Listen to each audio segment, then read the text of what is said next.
Hello everyone, welcome to the video, and today we're going to be talking about the fastest way to farm crystallization catalysts. If you guys find this video helpful, make sure to drop that like as well as a sub, it helped me out a lot. First thing we're going to be talking about is the macromolecule biogel, and this one can be obtained in echo swamps. You can get them from either outpost. I like the outposts in the derelict cover a little bit more. I feel like it's very generous. You also need to make sure that on your sensor you have consumable drop rate increase modifier. This will make it so it drops a lot more consistently. This run can be done very quickly, especially if you have bunny. As you can see, it's done in about 10 to 15 seconds. And as I said before, these actually drop generously. And I mean that not only in the rate, but also in the quantity that is dropped. The next piece we're going to be talking about is the mixed energy residue. And this is one where you're going to need to open up the encrypted vaults. And we need to head to Agna Desert. I prefer the Mirage Stone one just because I feel like there's 4 or maybe 5 different potential spawns for the vaults.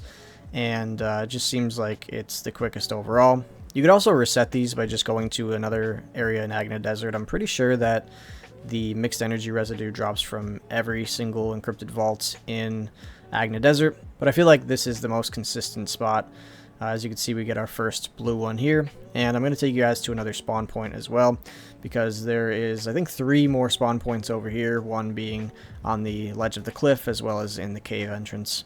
Another thing I want to talk about is how these are just better to be farmed in groups, especially if you have Enzo. Enzo, if you guys are not familiar, he is a descendant that makes it easier to get these. He makes it easier to not only open the encrypted vaults, but he also gives more rewards for the encrypted vaults. And also, if you're running with a group of 4 people, then you're using less keys, and if you guys all have Enzos, then you're getting more rewards. The next consumable that we're going to be talking about are the advanced neural circuits. These are the blue brain things, and for these, the best place to go is White Knight Gulch in the shipment base, and the best mission is Fortress Courtyard. You can do this with a duo, and if you do it with a duo, there's going to be one person starting the mission and one person killing.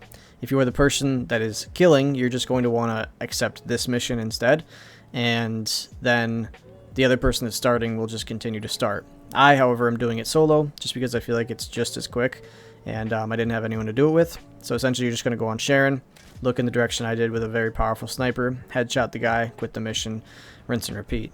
And this one nets you a lot of the neural circuits. I do feel like it's a lot more efficient with 2 people, just because whenever you're doing it with just yourself, they are 12-second runs, so there's the same exact time, but you'll eventually run out of sniper ammo, in which case you will have to start the mission and then die, and then you'll respawn with 5 more bullets. So that definitely is going to hurt your time a little bit, but overall it's not too crazy of a difference. And the chances of you running into another person that has to farm these at the exact same time you need to farm them is just not very likely, so I feel like the Sharon method is just probably going to be the most practical. The next thing we're going to be talking about is the murky energy residue as well as the crystallization catalyst blueprint. These can be farmed in the same location. However, I'm going to put on screen right now if you wanted to separate them, because if you just needed residue, you would do the unknown laboratory. It's about 1 minute and 40 seconds per run. I'm going to put some footage at the end of the video just to show you guys how quickly you can complete the run and when you're going to be able to exit out of it and go back to Albion. The next one is the shelter. This is best for catalyst blueprints because it is the fastest mission in the game, I believe.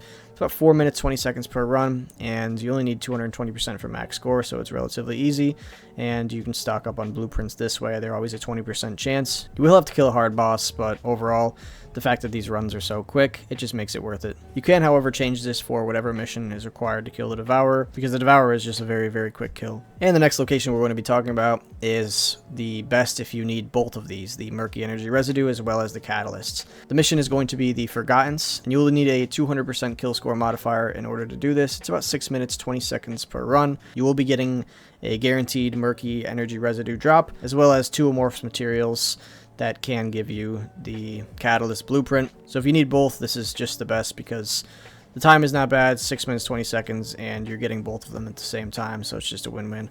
And now on screen, as you can tell, I'm just running through that mission to show you guys where the enemy is if you are just farming for the murky energy residue. Like I said before, it's about 1 minute and 40 seconds. Obviously, I have Bunny, and if you want to do this efficiently, I recommend using Bunny as well. She's just the best speed farmer in the game, and everyone has her, since she's unlocked very early in the game, just by doing the story missions. And for these murky energy residues, it is also important to know that you can just leave the mission immediately after you get it. So you just kill the elite enemy, and then you can leave the mission. This one is done on hard mode, If you're going to do the normal mode one, I feel like the other mission that drops them is a little bit better because you get to the boss a little earlier. But because it's on normal mode, you're getting less quantity per drop.